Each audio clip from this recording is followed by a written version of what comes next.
منها وحملها الإنسان إنه كان ظلوما جهولا صدق اللہ العظیم۔ ذی محتشم حاضرین، میں اولاً صمیم قلب اور دل کی عطا گہرائیوں سے محترم و محتشم جناب رانا غلام رسول صاحب کو، عزیز القدر شاہد رسول صاحب کو اور جملہ منتظمین کو آج کی اس محفل پاک کے انعقاد پر مبارکباد پیش کرتا ہوں۔ دعا گو ہوں کہ اللہ رب العزت ان کے علم میں، عمل میں وسعتیں، برکتیں اور رافتیں عطا فرمائے۔ مجھ سے پہلے فاضل جلیل عالم نبیل خطاب فرما رہے تھے، اللہ رب العزت ان کے علم و عمل میں مزید برکات اور سعادتیں عطا فرمائے۔ قرآن مجید کی آیہ کریمہ تلاوت کرنے کا شرف حاصل کیا، جس میں اللہ رب العزت نے ارشاد فرمایا، بے شک ہم نے پیش کی امانت آسمانوں پر، زمینوں پر اور پہاڑوں پر، فَأَبَيْنَ أَن يَحْمِلْنَهَا، سب نے اس امانت کو اٹھانے سے انکار کیا۔ سوال یہ پیدا ہوتا ہے، حکم رب دے اور امانت کو زمین اور آسمان نہ اٹھائے، عقل نہیں مانتی۔ علماء نے لکھا ہے کہ امر کی دو قسمیں ہیں حکم کی، ایک وجوبی ہوتا ہے اور ایک تخییری ہوتا ہے۔ یہاں حکم بطور وجوب کے نہیں تھا، جیسے اقیم الصلاۃ، آتوا الزکاۃ، یہ سارے حکم بطور فرض کے ہیں، وجوب کے ہیں، لیکن یہاں حکم تخییر کا تھا۔ آسمانوں کے لیے امانت اٹھا سکتے ہو تو اٹھا لینا، وگرنہ انکار کر دینا۔ تو سب نے انکار کیا۔ سوال یہ پیدا ہوتا ہے، آخر وہ کون سی امانت تھی جس کو پہاڑ جیسا طاقتور، زمین جیسی وسعت پا دینے والی، آسمان جیسا قوی شے اس امانت کو نہ اٹھا سکے؟ زمین پہ جب پیش کی گئی امانت، اس کو تو اٹھا، اس نے کہا میرے مالک، کھربوں کی تعداد میں جانور مجھ پہ چلتے ہیں، ان کا بوجھ اٹھاتی ہوں، اربوں ٹن وزنی پہاڑ میرے سینے پہ ہیں، ان کا بوجھ بھی اٹھا سکتی ہوں۔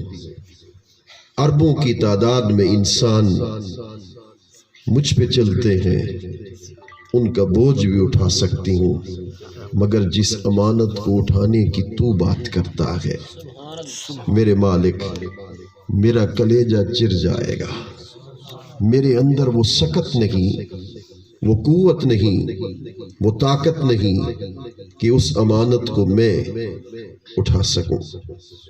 آسمان نے کہا، 7 طبق مجھ پر ہیں، بغیر ستون کے کھڑا ہوں، تیری قدرت ہے، تیری طاقت ہے کہ آج RCC چھت ہو اور اس کے اندر سریا، سیمنٹ، بجری ڈالی جائے، وایا بہت زیادہ ہو تو بغیر ستون کے چھت کھڑی نہیں ہو سکتی۔ کہا میرے مالک، 7 طبق مجھ پر ہے، اور وہ 7 طبق کا تعلق ناسوت کے ساتھ نہیں ہے، ملکوت کے ساتھ ہے، انوار کے ساتھ ہے۔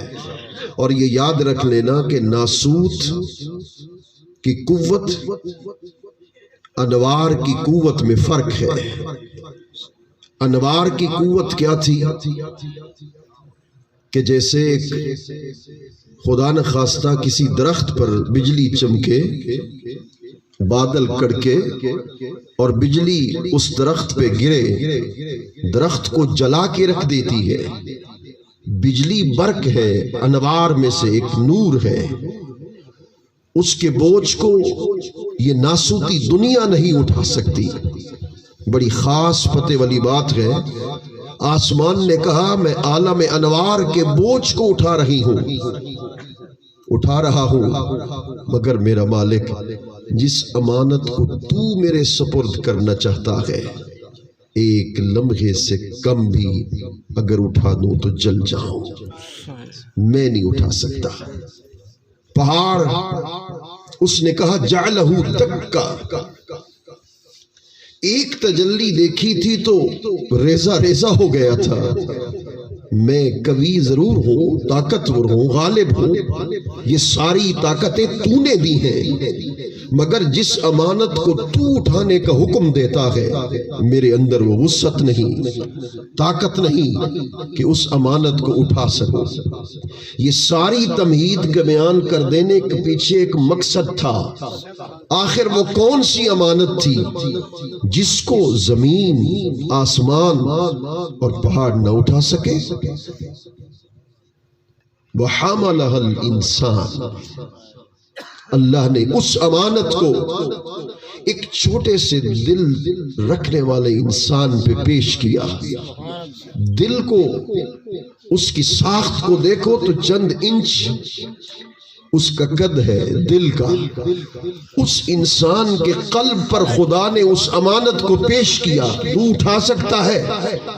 اس نے کہا میرے مالک نظر تیری ہوگی، کرم تیرا ہوگا، رحمت تیری ہوگی، اس کو اٹھا لوں گا۔ وَحَمَلَهَا الْإِنسان، انسان نے اس کو اٹھا لیا۔ اب وہ کون سی امانت تھی جس کو زمین، پہاڑ، آسمان نہ اٹھا سکے، اور ایک چھوٹا سا دل رکھنے والے انسان نے اٹھایا؟ وہ کیا تھی؟ امام بقلی شیرازی نے تفسیر عرائس البیان کے اندر لکھا، اس امانت سے مراد عشق تھا۔ عشق تھا، انسان کو کہا گیا۔ اب اگر جملے دل کو لگے نا تو پھر خاموش سے نہیں بیٹھنا ہے، اب تمہید سے آگے چل رہے ہیں۔ اب انسان سے کہا گیا تمہیں آرے میں چرنا پڑے گا، چر جاؤ گے؟ اس نے کہا میرے مالک تیری خاطر چر جاؤں گا۔ انسان سے کہا گیا تمہیں مچھلی کے پیٹ کے اندر رہنا پڑے گا، رہ جاؤ گے؟ اس نے کہا تو اگر راضی ہے تو میں رہ جاؤں گا۔ پھر انسان سے رب نے کہا، گویا کہ رب نے کہا کہ تمہیں مصر کی بازاروں میں بکنا پڑے گا، بک جاؤ گے؟ کہا تو راضی ہوتا ہے تو بکنے کے لیے ہم بھی تیار ہو جائیں۔ انسان سے کہا گیا تمہیں کئی سو سال تک جنت سے باہر رہنا پڑے گا، رہ جاؤ گے؟ کہا میرے مالک تو راضی ہے تو جنت کو بھی تیرے لیے چھوڑ دیں گے۔ پھر جب اللہ نے، یہ جملہ میں بول رہا ہوں، اب خاموش نہیں رہنا ہے، سردی ضرور ہے، یخ بختہ موسم ہے، مگر جملہ بڑا عظیم پیش کر رہا ہوں، دل کو لگے تو پھر دل، روح اور زبان سبحان اللہ بولے۔ جب حضرت انسان پر عشق کو پیش کیا گیا، اس نے کہا سب کچھ اٹھا لوں گا، سب کچھ برداشت کر لوں گا، صرف تیری خاطر کہ میرے مالک تو مجھ سے راضی ہو۔ تو حضرت انسان نے حضرت عشق کو اپنے سینے میں اٹھایا۔ جب حضرت انسان نے حضرت عشق کو اپنے سینے میں اٹھایا، کہیں منصور حلاج بنا، کہیں بایزید بستامی بنا، اور پھر کہیں جنید بغدادی بنا، کہیں شہنشاہ شاہ بغداد بنا، کہیں خواجہ خواجگاہ بنا، کہیں قطب الاولیاء بنا، کہیں ہند الولی بنا، اور کہیں حضرت سہد الانبیاء حضرت گنج شکر بنا، اور پھر کہیں حضرت خواجہ نظام الدین محبوب الہی بنا، اور کہیں پھر قبلہ عالم حضرت خواجہ نور محمد مہاروی بنا، اور پھر کہیں قاضی الحاجات خواجہ عاقل محمد قریجہ بنا، اور پھر کہیں خدا کی عزت کی قسم مولانا روم بنا، کہیں مولانا جامی بنا، کہیں حضرت حسان بنا، کہیں حضرت بلال بنا، کہیں حضرت اویس بنا، کہیں صدیق اکبر بنا، کہیں فاروق اعظم بنا، کہیں عثمان بنا، کہیں مولا علی بنا، کہیں عبداللہ بن زبیر بنا، کہیں عبداللہ بن مسعود بنا، کہیں عبداللہ بن عمر بنا، کہیں حسن بنا تو کہیں حسین بنا۔ نعرہ تکبیر، نعرہ رسالت، نعرہ تحقیق، نعرہ حیدری۔ ایک بات میرے عقیدے کی، میں ایک اور مشرب کا بندہ ہوں، اس مشرب کی بات کرتا ہوں، عشق سب کے سینے میں اترا، مگر مولانا میرا دل کہتا ہے نبیوں کو چھوڑ کر، میں نبیوں کی بات نہیں کرتا، ان کے مقام کو کون پہنچے، نبیوں کو چھوڑ کر عشق جس کے سینے میں آ کر خود عشق جس پہ ناز کرتا ہے، اس کا نام علی کا بیٹا حسین مرتضیٰ ہے۔ سبحان اللہ، سبحان اللہ، سبحان اللہ۔ کربلا کا میدان ہو، 18 سال کا کڑیل جوان ہو، ادھر رب کی طرف سے حکم ہو، اسے ذبح ہوتے ہوئے دیکھو گے، تو چاہتا ہے حسین تیار ہے، 6 ماہ کا بچہ ہو، پرمل کتیر ہو اور گلے کے آر پار ہو، امام عالی مقام کے دست مبارک اپنے 6 ماہ کے بچے کے خون سے سرخ ہو، خدا کی عزت کی قسم حسین کے وہ لفظ مجھے نہیں بھول سکتے، جب حضرت امام علی اکبر کو بیٹے کو سینے کے ساتھ لگایا نا، ایسے لگتا تھا کہ جیسے نور کا پتلا بابا کے سینے کے ساتھ لپٹ چکا۔ اس وقت امام عالی مقام نے آسمان کی طرف نگاہ اٹھا کے دیکھی، کیا حسین پر مصائب کے دروازے ابھی بند نہیں ہوئے؟ اللہ اکبر۔ پھر عشق جس پہ ناز کرے، کیوں ناز کرے کہ اس نے مرتضیٰ کی گود میں تربیت پائی یا مصطفیٰ کی گود میں تربیت پائی، وَفَدَيْنَاهُ بِذِبْحٍ عَظِيمٍ کا وہ مظہر بنے۔ اللہ اکبر۔ اور پھر عشق چلتا رہا، عشق چلتا رہا، عاشق بدلتے رہے، عاشق بدلتے رہے، اور پھر کہیں حضرت بابا فرید الدین مسعود گنج شکر، آج ان کی باتیں کریں گے کہ جن کی باتیں کرنے سے اللہ کی رحمتوں کا نزول ہوتا ہے۔ سبحان اللہ۔ حضور بابا فرید الدین زہد الانبیاء شیخ و شیوخ العالم اپنے مرشد حضور حضرت خواجہ قطب الدین بختیار کاکی اوشی قدس سر العزیز کی بارگاہ میں پہنچے، بابو عشق لینا ہے تو 40 دن اندر ٹھہرو، چلا کاٹو۔ ہم سمجھتے ہیں کہ شاید عاشق بننا بہت آسان ہے، اگر عاشق بننا بہت آسان ہوتا نا تو پھر محبوب الہی محب بنتا۔ سبحان۔ میری بات کم لوگ سمجھے ہیں، پھر محبوب الہی محبوب نہ بنتے، پھر وہ محب بنتے، عاشق بنتے، کہ جب رات کو سوئے تھے تو ہاتف غیبی سے آواز آئی تھی، نظام الدین عاشق بنو گے یا معشوق بنو گے، محب بنو گے یا محبوب بنو گے، یہاں بھی تخیری حکم ہے، مرضی تیری ہے۔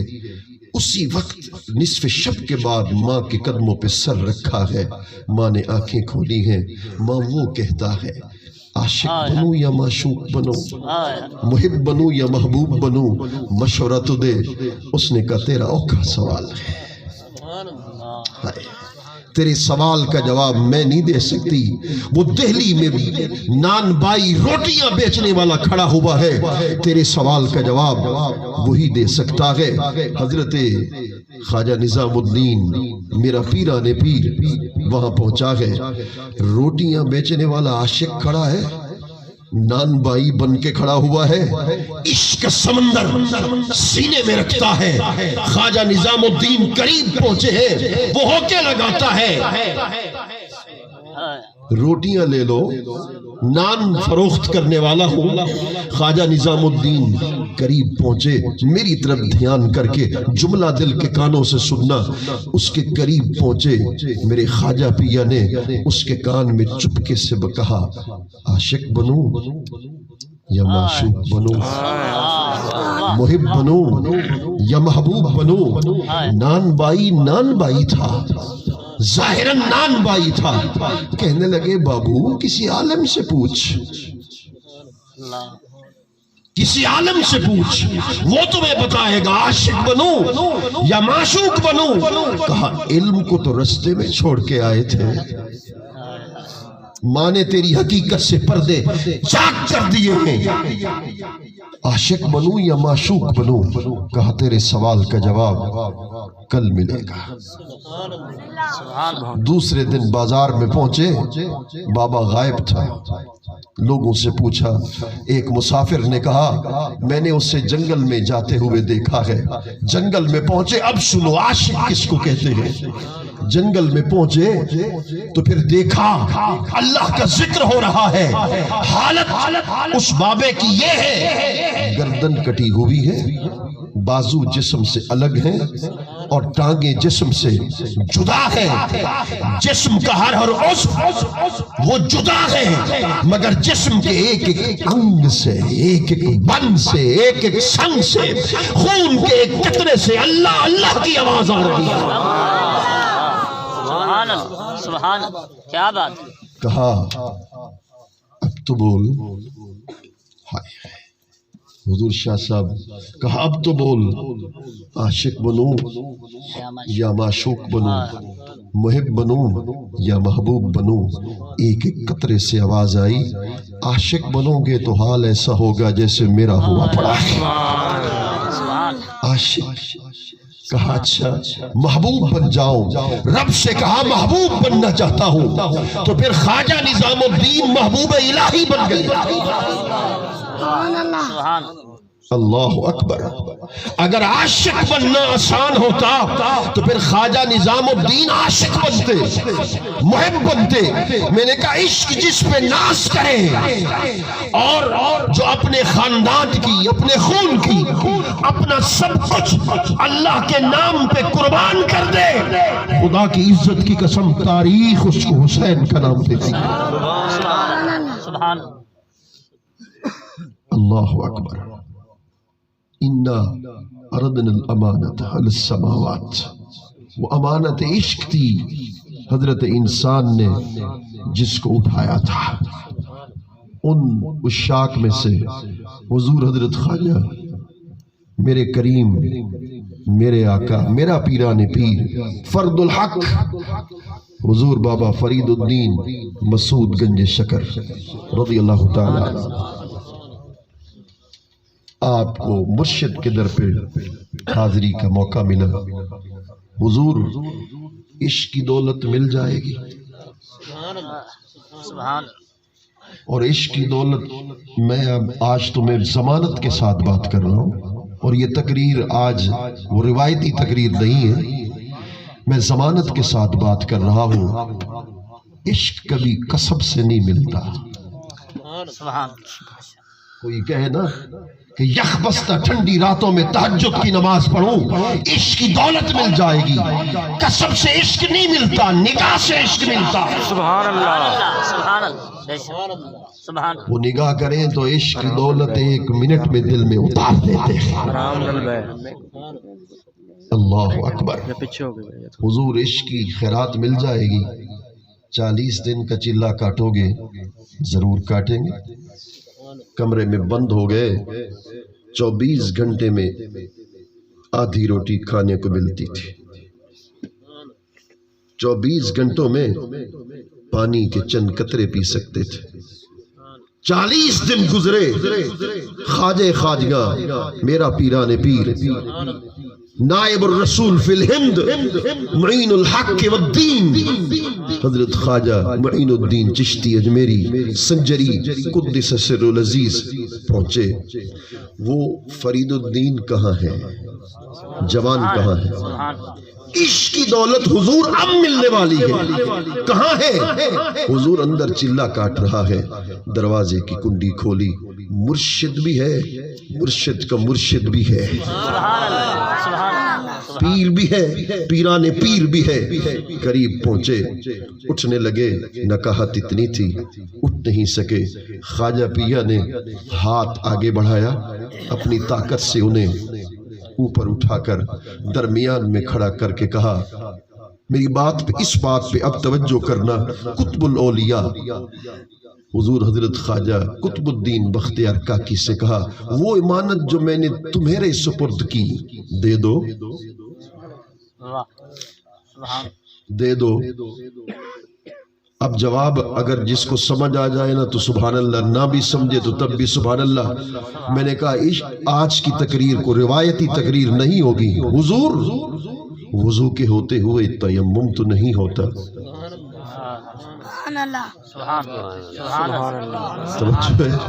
وضو کے ہوتے ہوئے تیمم تو نہیں ہوتا. پانی کے ہوتے ہوئے آپ جب موجود ہو پیران پیر خدا کی قسم وہ دے سکتے تھے.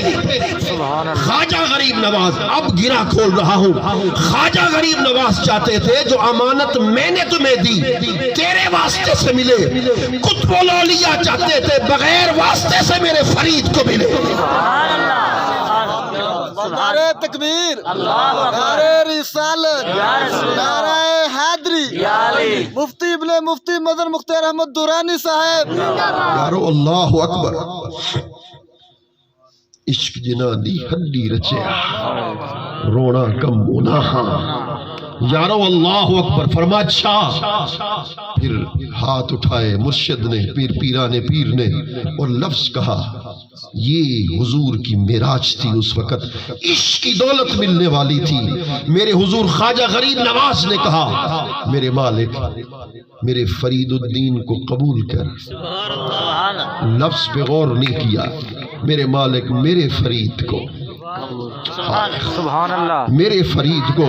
رانا صاحب آپ بھی دعا کیجئے، ہم بھی دعا کریں کہ قیامت کے دن میدان حشر بپا ہو بڑے بڑے عاشق ہم تو ان کے غلاموں کی لسٹ میں بھی کھڑے ہو جائیں تو بڑے مقدر کی بات ہوگی. بس ہمارا گزر جب رسول اللہ کی بارگاہ سے ہو جائے، حضور کی زبان پہ اتنا لفظ آ جائے میرے مالک یہ بھی میرا غلام ہے، یہ بھی میرا نوکر ہے. سبحان اللہ. اللہ اکبر. جب قطب الاولیاء نے بھی کہا، خواجہ غریب نواز نے بھی کہا قبول ہو، قبول کر لے. آواز آئی میں نے اسے قبول کیا، میں نے اسے قبول کیا. یارو اللہ اکبر. عشق جن کے سینے میں اترا پھر میرے خواجہ غریب نواز ہے. عشق کی دولت ایسی نہیں ملتی. مرشد نے کہا بابو پانی جب بھی گرم مانگوں دے سکتے ہو. حضور جنگل کا مقام تھا. مرشد آزمائش لیتے ہیں. عشق کی دولت ایسے تو نہیں مل جاتی. جہاں پانی مانگوں گرم دے سکتے ہو، گرم ملے گا، گرم ملے گا. مٹکے کو اوپر سے توڑا اور مٹکے کے نیچے لیول حصہ اس حصے پہ آگ رکھی، کوئلے رکھے، اس کے اوپر برتن رکھا، برتن میں پانی رکھا، اٹھا کے سر پہ رکھا. تھوڑی دور چلے تھے، آگ کی تپش کی وجہ سے خواجہ غریب نواز ہے مگر عشق کی دولت لیے اپنے مرشد کے حضور ہاتھ باندھے کھڑا ہوا ہے. عمل یہ کر رہا ہے.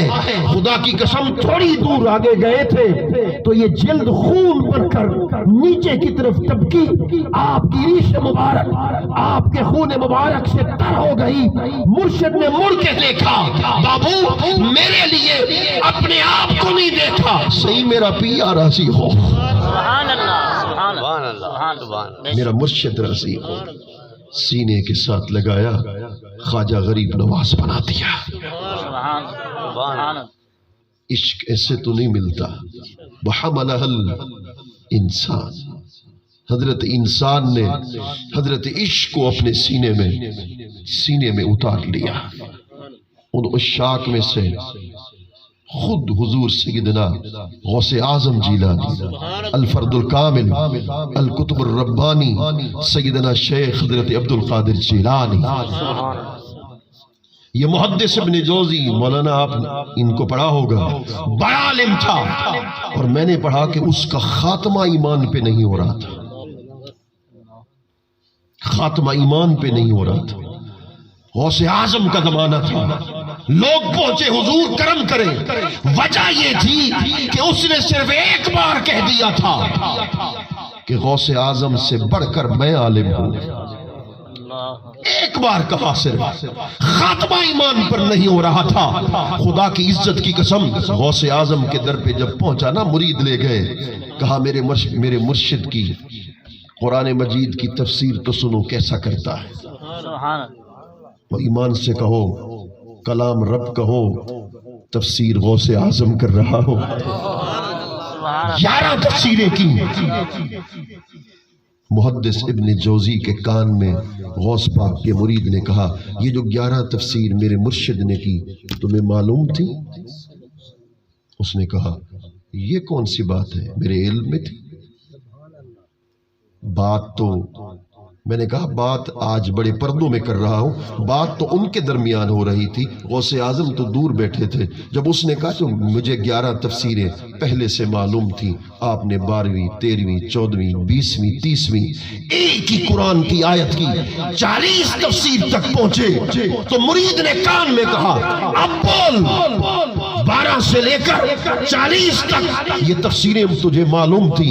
کہا خدا کی قسم، جہاں ابن جوزی کا علم ختم ہوتا ہے وہاں غوث اعظم کا علم شروع ہوتا ہے۔ سبحان اللہ، سبحان اللہ۔ اب ابن جوزی سے میرے غوث اعظم نے کیا کہا، خدا کی قسم، فرمایا ابن جوزی اب تک تو تمہیں کال پڑھایا تھا، اب تمہیں حال نہ دکھا دیں؟ سبحان اللہ، سبحان اللہ۔ اب تمہیں حال نہ دکھائے، بس ایسی نگاہ اٹھائی کہ ابن جوزی شریعت کا عالم ہو کر اپنے کپڑے پھاڑنے پر مجبور ہو گئے۔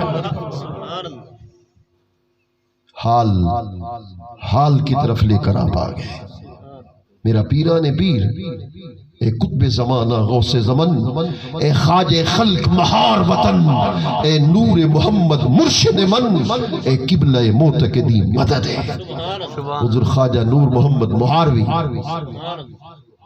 قدس سر العزیز، یارو اللہ اکبر، ان کے مرید ہیں حضرت خواجہ۔ کوٹ مٹھن شریف میں جا کے ضرور زیارت کرنا، جن کا واقعہ میں بیان کر رہا ہوں۔ حضرت قاضی الحاجات حضرت خواجہ عاقل محمد قریجہ، آپ نے ان کو دعوت پیش کی، مرشد دعوت پہ تشریف لائے۔ پتہ ہے پہلے دن کیا کیا؟ جتنا گھر کے اندر روپیہ مال تھا مرشد کی نظر کر دی، کہا قبول ہے۔ دوسرے دن جتنی زری زمین تھی اس کا وافر حصہ پیش کر دیا، فرمایا قبول ہے۔ تیسرے دن، اب سنو عشق کی بات، تیسرے دن جب حضور واپس جانے لگے مہار شریف، تو ایک کجاوا اونٹ کا زائد تھا۔ حضور نے مڑ کے دیکھا، بابو یہ کجاوا ہمارا تو نہیں ہے، ہمارے تو 3 کجاوے تھے، یہ چوتھا کجاوا کس کا ہے؟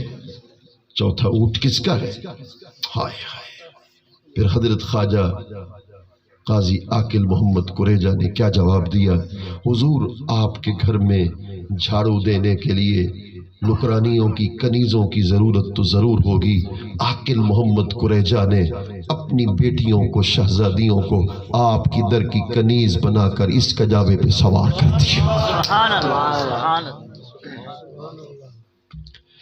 ہائے ہائے، عشق ایسے نہیں ملتا۔ سبحان اللہ۔ وحملہ الانسان، حضرت انسان نے حضرت عشق کو اٹھایا۔ حضرت ابراہیم بن ادھم، جس کا دل ٹھر رہا ہے وہ تو کہے سبحان اللہ۔ سبحان اللہ حضرت ابراہیم بن ادھم بلخ کا بادشاہ بنا بیٹھا ہے۔ آج جتنا میرا دل چاہے گا میں اتنی دیر تقریر کرتے رہوں گا۔ سبحان اللہ سبحان اللہ سبحان رانا صاحب کی محبت ہے، سبحان اللہ عزت مآب محترم محتشم رانا محمد اسلم صاحب، اللہ ان کی بخشش کرے، وہ بخشے ہوئے ہیں، سبحان اللہ ان کی مغفرت فرمائے، وہ مغفور ہے۔ وہ رسول اللہ صلی اللہ علیہ وسلم کا نام آتا تھا، ان کی پلکیں بھیگ جاتی تھی، ان کی آنکھوں سے آنسوں کی برسات شروع ہو جاتی تھی، سبحان اور میں نے انہیں حضور کے عشق میں چیختے اور روتے اور چلاتے ہوئے بھی دیکھا ہے۔ اللہ اکبر۔ تو بہر کیف نواب صادق محمد خان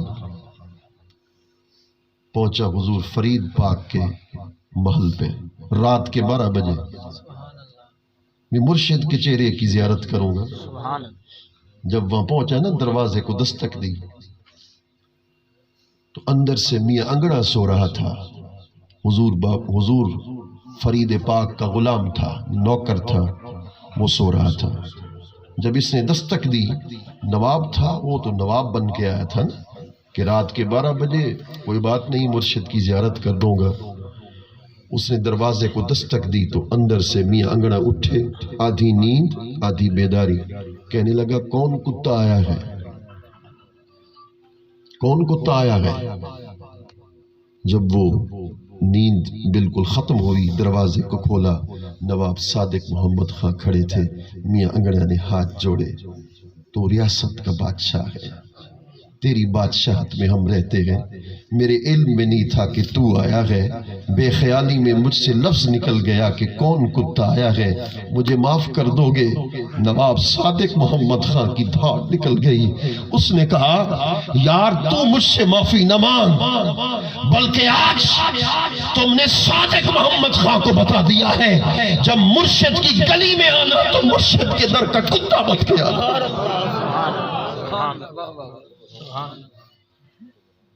اللہ اکبر۔ ابراہیم بن ادم بلخ کا بادشاہ بنا بیٹھا ہے، بالا خانے میں بیٹھا ہے، اور حضرت خواجہ خضر علیہ السلام آئے سبحان نورانی شکل میں۔ وہ تو بلخ کا بادشاہ تھا، دنیا دار تھا، اس کو کیا علم کہ یہ کون آئے ہیں۔ حضرت خواجہ خضر وہ ہیں جن کو دیکھے تو خدا اس کو ولی، دیکھنے والے کو ولی بنا دیتا ہے۔ سبحان اس کا مقام تو دیکھو نا۔ وہ آئے ہیں، حضرت ابراہیم نے ادھم سے کہا یہ جس عمارت میں تو بیٹھا ہے اس کو کیا کہتے ہیں؟ اس نے کہا اس کو محل کہتے ہیں۔ آپ نے فرمایا بھول کر محل تو نہیں ہے، یہ تو سرائے ہے، مسافر خانہ ہے۔ اس نے کہا میرے دادا نے بنایا، میرے بابا نے بنایا، میں نے بنایا، محل بادشاہ ہوں میں۔ اب آپ کو پتہ چلے گا کہ تقریر توجہ سے سن رہے ہو یا وہ والی تقریر سننا چاہتے ہو جو پہلے ہوتی تھی۔ اب توجہ کے ساتھ، اب میں دیکھوں گا کہ کیسے توجہ کر کے سن رہے ہو۔ کہا نہیں یہ تو مسافر خانہ ہے حضور، یہ تو میرا محل ہے۔ اگر مسافر خانہ نہ ہوتا، محل ہوتا تو تیرا دادا زندہ ہوتا، تیرا بابا بھی زندہ ہوتا، وہ تو قبروں میں سو رہے ہیں۔ یہ تو مسافر خانہ، ایک آیا تو دوسرا گیا، دوسرا آیا تیسرا گیا۔ تھوڑا سا الرٹ تھے۔ اس حضرت خواجہ خضر علیہ السلام نے دوسرا قدم کر دیا۔ میں نے کہا کہ کسب سے نہیں، نگاہ سے آتا ہے۔ نگاہ ہوتی ہے تو کسب بعد میں ہوتا ہے، کچھ کو کسب پہلے ہوتا ہے مگر نگاہ بعد میں ہوتی ہے۔ عشق کے دار پہ وہی چڑھتا ہے جس پہ مرشد کی نگاہ ہوتا ہے۔ اللہ حضرت ابراہیم بن ادھم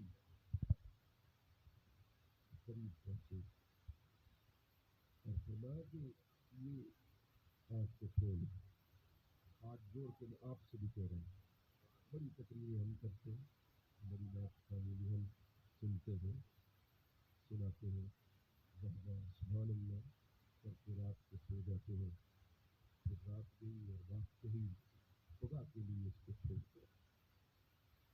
وقت کا تو کوئی پتہ نہیں، آخری شب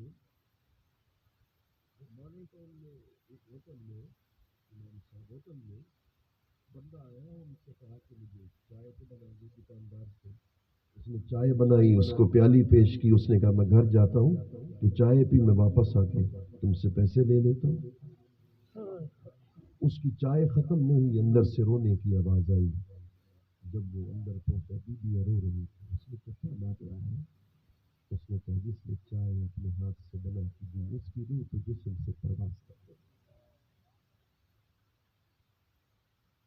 موت کا تو کچھ پتہ نہیں۔ ابراہیم بن ادھم اس آنکھ کو کھول قبل اس کے کہ یہ آنکھ بند ہو، بس یہی بادشاہ چھوڑ دیا۔ بیٹا 2 سال کا تو چھوڑ دیا، کون چھوڑتا ہے بادشاہ کے تخت کو چھوڑ دیا اور جنگلوں میں مجاہدہ کیا، خدا نے ولایت کا منصب دیا اور کعبۃ اللہ کا طواف کرتے تھے، کعبہ کے قریب رہتے تھے۔ بچے کی 14 سال عمر ہو گئی، بچے نے اعلان کر دیا کہ جو حج پہ جانا چاہتا ہے خرچہ میں دوں گا۔ 4000 لوگ حج کے لیے تیار ہو گئے۔ حضرت ابراہیم بن ادھم، اب دل سنبھال کے بیٹھنا، جگر پھٹتا ہے اگلی باتوں کو سن کر، دل سنبھال کے بیٹھنا، میں بھی ضبط کر کے بیٹھا ہوں یارو، اللہ اکبر۔ 14 سال کا بچہ ہے، 4000 بندوں کو کعبۃ اللہ کی طرف جب داخل ہوتا ہے، بچے کے چہرے پہ مرکوز ہے، اتنے بڑے نورانی چہرے والا بچہ آیا ہے، بیت اللہ کا طواف کرتا ہے۔ ابراہیم بن ادھم کو خطیب بنے ہوئے تھے، اتفاق سے وہ بھی بیت اللہ کا طواف کر رہے ہیں۔ جب بیٹے کو نگاہ کے سامنے دیکھا نا، اس کو بلا کر سینے کے ساتھ لگایا، اس کے ماتھے کو چوما، چوم کر اسے چھوڑ دیا۔ گھر پہنچے، خلفاء نے کہا حضور کعبۃ اللہ میں طواف کے دوران بچے کو سینے سے لگا کر ماتھے کو چومنے کا معنی ہم نہیں سمجھ سکے۔ تو کہا بابو، کئی سالوں کے بعد اس بچے کے جسم سے مجھے اپنے خون کی خوشبو محسوس ہو رہی تھی، جاؤ پوچھ لو وہ کس کا بیٹا ہے۔ وہ بچے کے قریب پہنچے، بچہ مکہ میں قرآن کی تلاوت کر رہا ہے، کس کے بیٹے ہو؟ اس نے کہا ابراہیم بن ادھم کا بیٹا ہوں، آج تک بابا کو دیکھا ہے۔ کہا بابا کو دیکھنے کے لیے آنکھیں ترس گئی ہے، دل لرس گیا ہے، تڑپ گیا ہے، تیرا بابا زندہ بھی ہے؟ بچے بتا، تیرا بابا زندہ بھی ہے؟ اس نے کہا مجھے پتہ نہیں زندہ ہے یا نہیں، اگر زندہ ہے تو بالکل اس جیسے ہوتے جیسے آج ایک بابے نے دوران طواف مجھے سینے کے ساتھ لگایا تھا، میرے ماتھے کو بوسہ دیا۔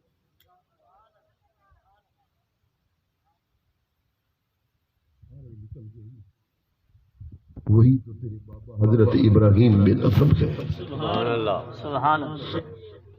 میں اپنی تقریر کے اختتام کی طرف بڑھنے والا ہوں۔ وَحَمَلَهَا الْإِنسان، امام عالی مقام کی 2-3 باتیں کرنے سے پہلے ایک بات کو غور سے سن لو۔ کوئی اگر روحانیت کو حاصل کرنا چاہتا ہے، عشق کی منزل کو پانا چاہتا ہے، عشق کا راہی، عشق کا مسافر بننا چاہتا ہے کہ اللہ کی محبت، رسول اللہ کے عشق سینے میں اترے، خدا کی قسم حسین کی محبت کو سینے میں پیدا کر دے۔ اس محبت کے نور کے صدقے خدا سب کچھ عطا کر دے گا۔ 10 محرم الحرام کا دن ہے، شہادتوں کا تو یہ جلسہ نہیں ہے سنانے کا۔ 1-2 باتیں عرض کر کے رخصت چاہتا ہوں۔ عشق کس کو کہتے ہیں، عاشق کس کو کہتے ہیں؟ یوم عاشور ہے، 10 محرم الحرام کا دن ہے۔ علی کی بیٹی سیدہ زہرا پاک کی شہزادی حضرت سید زینب آپ اپنے خیمے سے باہر نکلی ہیں۔ حضرت علی اکبر کو پالا حضرت سیدہ زینب نے تھا۔ امام عالی مقام کی ہمشیرہ تھی، ان کو پالا تھا، پرورش کی تھی، تربیت کی تھی، انہیں سنوار کر نئے کپڑے پہنوا کر انہیں امام عالی مقام کے خیمے میں لے آئی ہے۔ بھائی امام عالی مقام کی خدمت میں عرض کی، آقا فجر کی نماز میں آذان کا وقت ہے، چاہتی یہ ہوں کہ آج علی اکبر میرا بچہ آذان دے۔ سبحان اللہ سبحان اللہ سبحان اللہ۔ دل تڑپ جاتا ہے۔ امام علی اکبر جو شبیہ مصطفیٰ تھے، جو تصویر پیغمبر تھے، اللہ اکبر، جب آپ نے اذان دینا شروع کی دل باہر نکل رہے تھے، دل تڑپ رہے تھے۔ 10 محرم الحرام کا دن ختم ہو گیا، مغرب کی نماز کا وقت ہو گیا۔ امام علی مقام نے وصیت کی تھی سید زینب سے، میری ڈاڈلی بچی ہے سکینہ، اس کا خاص خیال کرنا۔ شام کا وقت ہوتا ہے اور حضرت سیدہ زینب نے بچوں کو دیکھا، سید سکینہ خیمے میں نہیں ہے۔ جب دیکھا خیمے میں نہیں ہے، مضطرب ہوئی، پریشان ہوئی، باہر دیکھا، آخری باتیں ہیں دل کے کان سے سننا ہے، باہر دیکھا تو امام عالی مقام کے سینے میں تیر ہیں، نیزے ہیں، اور سید سکینہ ان کے قدموں پہ سر رکھ کے رو رہی ہے۔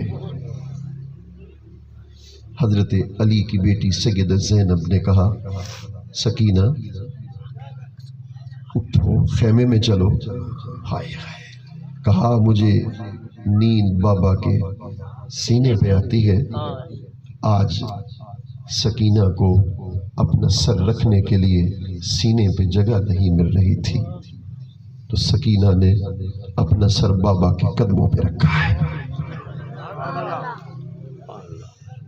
11 محرم الحرام کا دن آیا ہے، ساری رات روحوں کی آمد و رفت جاری رہی، روحوں کے قافلے آتے تھے جاتے تھے۔ 11 کا دن آیا، عمر بن سعد نے کہا کہ حسین کی بہن علی کی بیٹی سید زینب کو کربلا کے میدان میں لے جاؤ، یہ اپنے بھائی کے جسم کو دیکھے گی، چیخے گی، چلائے گی، بیٹوں کے جسم کو دیکھے گی، چیخے گی، چلائے گی، ہم فتح کا جشن منائیں گے۔ المیہ ہے آج، اہل بیت کی محبت کو شیعت کا نام دیتے ہو، اہل بیت سے محبت کو رافضیت کا نام دیتے ہو، اپنے آپ کو سنی کہلاتے ہو، شرم نہیں تمہیں؟ خدا کی عزت کی قسم اٹھا کے کہتا ہوں، اہل بیت کی محبت سینے میں نہیں، قرآن کے 30 پاروں کو ہر روز پڑھ، خدا نہیں قبول کرے گا۔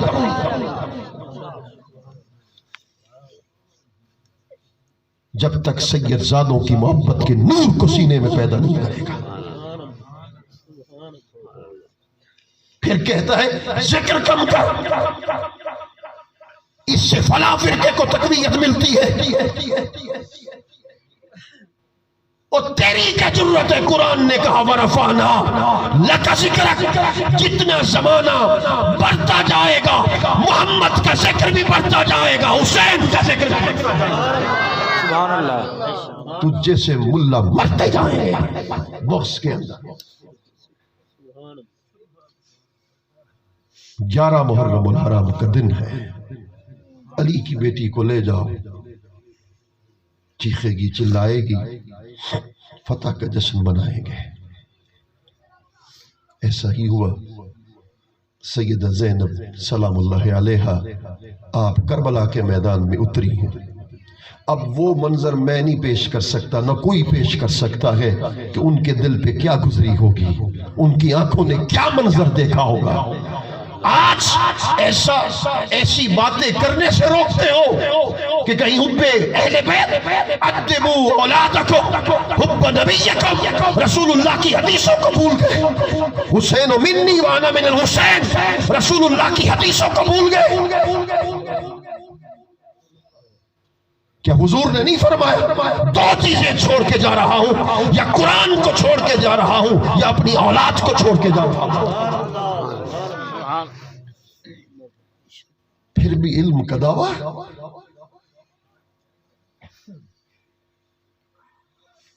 مجھ سے کہا جاتا، مجھ سے کہا گیا علم کا بڑا پہاڑ ہے۔ میں نے کہا علم کا پہاڑ تو ابن تیمیہ بھی تھا، اس کو بھی مانو پھر۔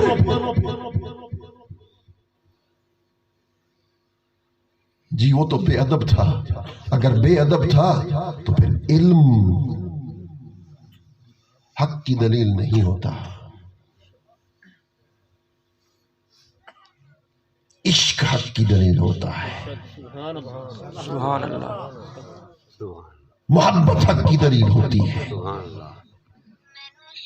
اللہ اکبر۔ 11 محرم الحرام ہے، سید زینب سلام اللہ علیہ، اب میری ہمت جواب دے گی، آخری بات ہے۔ آپ نے جب امام علی مقام کے جسم کو دیکھا، حضرت اون محمد کو، حضرت امام علی اکبر کو، حضرت امام علی اصغر کو، شاہ صاحب آپ کے لیے ایک روایت میں نے پڑھی کہ 72 نفوس قدسیہ کو جو کربلا میں شہید ہو گئے، ایک روایت میں آتا ہے سب کے گلے کو کاٹ دیا گیا تھا، اور ایک یزیدی آج کے زمانے میں کہتا ہے اگر سید زادے متحد ہیں تو میں یزید کے ساتھ ہوں۔ میں نے کہا مجھے تو کوئی شک نہیں، ہمیں تو کوئی شک نہیں تو یزید کے ساتھ ہے، بنتا پھر تو کہتا رہے ہم یزیدوں کے ساتھ ہیں، ہم کل بھی حسین کے ساتھ تھے، ہم آج بھی حسین کے غلام ہیں، مرتے دم تک اور قبر تک حسین کے غلام رہیں گے۔ کم قیامت کے دن اٹھیں گے، آج میں اللہ سے دعا کرتا ہوں کہ مظہر مختار اگر قیامت کے دن اٹھے تو حسین کے غلاموں سے اٹھے۔ تو کہتا ہے کہ ہم پھر یزید کے ساتھ ہیں۔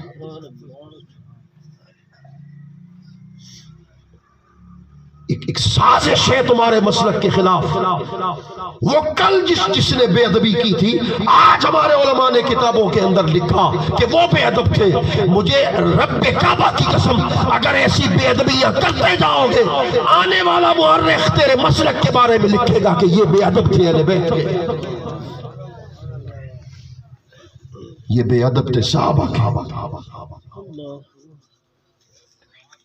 علی کی بیٹی سید زینب سلام اللہ علیہ نے جب دیکھا نا امام علی مقام کو، ابن جریر لکھتا ہے ایک لفظ کہا یا محمدہ، نانا ایک مرتبہ اپنی مزار اقدس سے کربلا آج آؤ، آج علی کی بیٹی تم سے سوال کرتی ہے، آج زہرا کی شہزادی تم سے سوال کرتی ہے، میرے آقا ایک مرتبہ کربلا کے میدان میں آؤ، اس حسین کے گلے کو دیکھو کہ جن کے گلے کو چوم کر کہتے تھے مجھے حسین کے جسم سے جنت کی خوشبو آتی ہے۔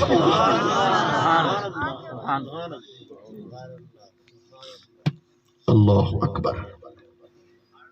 نہ یزید کا وہ ستم رہا، نہ زیاد کی وہ جفا رہی، رہا نام زندہ حسین کا جسے زندہ رکھتی ہے کربلا۔ کعبہ دل قبلہ جاں تاکہ ابروئے علی، ہو بہو قرآن ناطق مصطفی روئے علی، دامن فردوس ہے ہر گوشہ شہر نجف، ہے مقیم خلد گویا ساکن کوہ علی۔ اللہ رب العزت ہم سب کو اہل بیت کی محبت نصیب فرمائے، رسول اللہ کا عشق عطا فرمائے، صحابہ کرام کی در کی نوکری کا شرف عطا فرمائے۔ اللہ ہمارا مسلک تو ادب والا ہے، ہم صحابہ کے بھی نوکر ہیں، اہل بیت کے در کے بھی غلام ہیں، اولیاء کو بھی ماننے والے ہیں، انبیاء کے کمالات کو بھی تسلیم کرنے والے ہیں۔ جن لوگوں نے بھی آج اس میلاد پاک میں اپنا حصہ شامل کیا، میرے رب ان کی خدمات کو اپنی بارگاہ میں شرف قبولیت بخشے۔ وما علینا الا البلاغ المبین۔